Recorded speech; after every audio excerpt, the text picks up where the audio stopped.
Hello dear friend, welcome to my YouTube channel full health knowledge. आज हम लोग asthma के बारे में जानेंगे।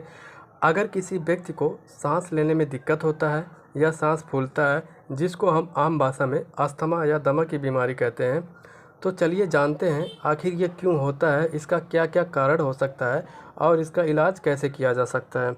तो जानते हैं व्हाट इज अस्थमा। अस्थमा क्या है? अस्थमा एक ऐसी स्थिति है जिसमें व्यक्ति की जो सांस लेने की नली होती है या सांस लेने का जो रास्ता होता है उसमें सूजन हो जाता है, अंदर से फूल जाता है, जिससे सांस लेने की नली पतली हो जाती है और उसमें म्यूकस या बलगम अधिक मात्रा में उत्पन्न होता है, जिस कारण सांस लेने में बहुत दिक्कत होता है, सांस फूलने लगता है। इस कंडीशन को हम अस्थमा कहते हैं।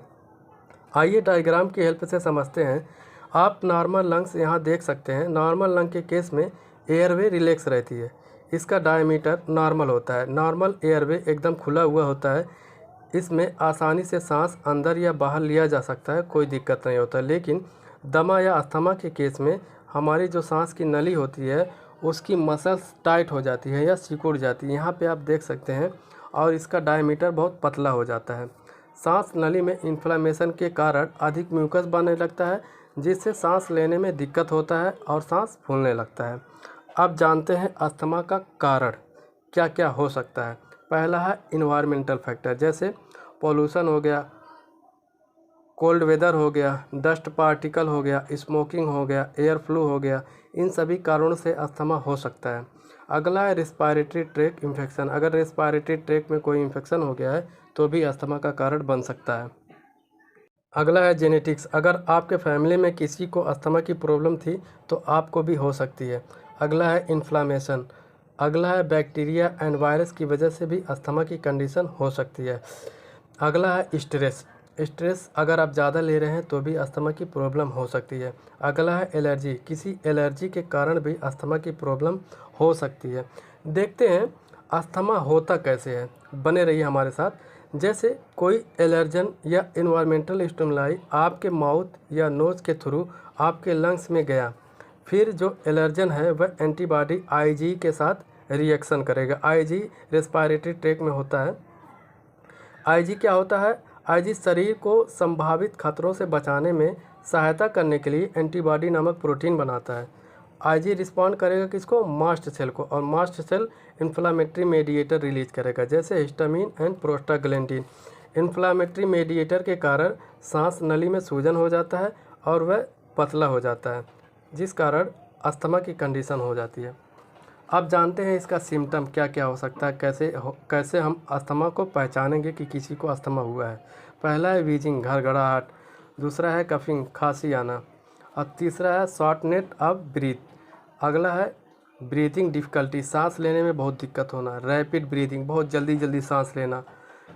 Tightness of chest, tachycardia, heart beat बढ़ जाना। टायर्डनेस, टायर्डनेस में थका थका महसूस होना। इन सभी सिम्टम को देखकर हम पहचान सकते हैं कि व्यक्ति को अस्थमा की प्रॉब्लम है। अब हम जानते हैं कौन कौन सी कैटेगरी की दवा अस्थमा में यूज होती है। पहला है ब्रोंकोडायलेटर कैटेगरी में beta 2 agonist. Long acting drug जैसे सॉल्मेट्रॉल, फॉर्मेट्रॉल, कॉर्मेट्रॉल, ऑल्डोट्रॉल एंड इंडेक्ट्रॉल। शॉर्ट एक्टिंग ड्रग देख लेते हैं, जैसे सालबुटामॉल हो गया, लिवाल्ब्यूटरॉल हो गया, टर्ब्यूटालिन, परब्यूटरॉल, फिनोट्रॉल, प्रोक्टेरॉल। ये सभी ड्रग जो सांस नली पतली हो जाती है इन्फ्लामेशन के कारण उसको डायलेट या फैला देते हैं। एग्जाम्पल में आप सालबुटामॉल इन्हेलर इमेज में देख सकते हैं। अगला है ब्रोंकोडायलेटर में मेथाइलजेंथिन डेरिवेटिव, जैसे थियोफाइलिन, अमीनोफाइलिन, डॉक्सीफाइलिन, कोलिन थियोफाइलिनेट। एग्जाम्पल में देख सकते हैं थियोफाइलिन ऐसा सस्टेंड रिलीज टेबलेट। अगली मेडिसिन है ब्रोंकोडायलेटर में एंटीकोलिनर्जिक, प्रोटोपियम ब्रोमाइड, टायोट्रोपियम ब्रोमाइड। ये निबुलाइजर एंड इन्हेलर दोनों के रूप में इस्तेमाल होता है। ये क्रोनिक अस्थमा को ट्रीट करने में यूज किया जाता है। ज़्यादा दिन से अगर किसी को अस्थमा है तो इसका इस्तेमाल किया जाता है। ल्यूकोट्रिन्स एंटागोनिस्ट, ल्यूकोट्रिन्स एंटागोनिस्ट में मोन्टेलोकास्ट आएगा, जोफ्रिलोकास्ट आएगा, प्रानल्यूकास्ट आएगा। ये सभी अस्थमा के ट्रीटमेंट में यूज किया जाता है। अगला है मास्ट सेल स्टेबलाइजर। ये दवाएं जिनका उपयोग एलर्जी संबंधी विकारों को रोकने या उनका इलाज करने के लिए किया जाता है। ये एलर्जी को बढ़ने से रोकते हैं, जैसे सोडियम क्रोमोग्लाइकेलेट, कीटोटिफिन, मेथाइलजेंथिन, निडोक्रोमिल। इसका एग्जाम्पल देख सकते हैं इमेज में। सोडियम क्रोमोग्लाइकेलेट इन्हेलर सबसे ज़्यादा यूज किया जाता है। अगला है ड्रग इनहिबिटिंग आईजीई एक्शन, ओमलीजुनाब। अगर पेशेंट बीटा 2 एगोनिस्ट की टेबलेट ले लिया, इन्हेलर ले लिया एंड हाई डोज स्टेरॉइड भी ले लिया, इससे रिस्पॉन्ड नहीं कर रहा है अगर पेशेंट, तो ओमलीजुनाब इंजेक्शन फॉर्म में सबक्यूटेनियस रूट में दिया जा सकता है, जिससे पेशेंट को ट्रीट किया जा सकता है। ओमलीजुनाब 150 mg इमेज में देख सकते हैं। अगला है कार्टिकोस्टेरॉइड सिस्टमिक, हाइड्रोकार्टिसोन है, प्रेडनिसोलोन है, एग्जाम्पल में भी देख सकते हैं, जो कि अस्थमा को ट्रीटमेंट में यूज किया जाता है। अगला है कार्टिकोस्टेरॉइड में इन्हेलेशन रूट, जैसे ब्यूडोसोनाइड, बेक्लोमेथासोन डिसप्रोपिनेट, फ्लोटिकोसोन प्रोपिनेट, फ्लोनिसोलॉइड। अब जानते हैं मुख्य रूप से कौन कौन सी टेबलेट, इन्हेलर, इंजेक्शन अस्थमा के ट्रीटमेंट में दिया जाता है। तो पहले इन्हेलर के बारे में जानते हैं। एक होता है अस्थलीन, दूसरा होता है ड्यूलिन। आप इमेज में देख सकते हैं।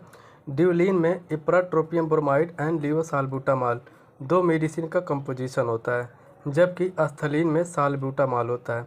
इसका dose maximum 4 puff per day ले सकते हैं। 1 पफ में 200 माइक्रोग्राम मेडिसिन होता है। नेक्स्ट बात करते हैं टेबलेट के बारे में। यहाँ पे आप देख सकते हैं डेरिफिलिन, ये 2 दवा का कंपोजिशन होता है, जैसे थियोफाइलिन एंड इटियोफाइलिन। ये स्मूथ मसल को रिलैक्स करके उसको फैलाने का काम करती है। इसका डोज BD दिन में 2 बार हो सकता है। इसके बाद आता है मोन्टोलो का सोडियम टेबलेट। यह एक ल्यूकोट्रिन एंटागोनिस्ट मेडिसिन है, जो कि अस्थमा में यूज होता है। इसका डोज जो होता है OD दिन में 1 बार। अब देखते हैं अस्थलीन 4, जिसमें साल्बुटामॉल होता है। डोज दिन में 2 बार या 1 बार ले सकते हैं, अकॉर्डिंग टू डॉक्टर प्रिस्क्रिप्शन। मतलब आप डॉक्टर के पास जाएंगे, वो आपको डोज बताता है कि ऐसे ऐसे आपको लेना है। अपने मर्जी से कोई भी दवा नहीं ले सकते हैं आप। नेक्स्ट बात करते हैं स्टेरॉयडल मेडिसिन के बारे में। यहाँ पे देख सकते हैं प्रेडनिसोलोन या वाइसलोन। वाइसलोन एक ब्रांड नेम है। ड्यूरेशन ऑफ एक्शन हो सकता है 12 से 36 हर्ट्ज। डोज हो सकता है 5 से 60 mg पर डे ले सकते हैं। नेक्स्ट है डेक्सामेथासोन, लॉन्ग एक्टिंग मेडिसिन होता है। प्रेडनिसोलोन से ये 6 टाइम मोर पेटेंट होता है। ड्यूरेशन ऑफ एक्शन 36 हर्ट्ज से 72 हर्ट्ज हो सकता है। इसका डोज होता है 0.3 से 0.6 mg पर kg। एज एग्जाम्पल आप समझ सकते हैं, अगर कोई आदमी 100 kg का है, 100 किलोग्राम का है, तो वह 60 mg ले सकता है। आप कैलकुलेट कर सकते हैं। अब देखते हैं नेबुलाइजर के बारे में। यहाँ पे देखिए ब्यूडोकार्ट, इसमें ब्यूडोसोनाइड मेडिसिन होता है। यहाँ पे ड्यूलिन है, इसमें लियोसाल्बुटामॉल एंड इप्राटोपियम ब्रोमाइड मेडिसिन कंपोजिशन में होता है। इन दोनों में से कोई एक यूज किया जा सकता है वेपर फॉर्म में।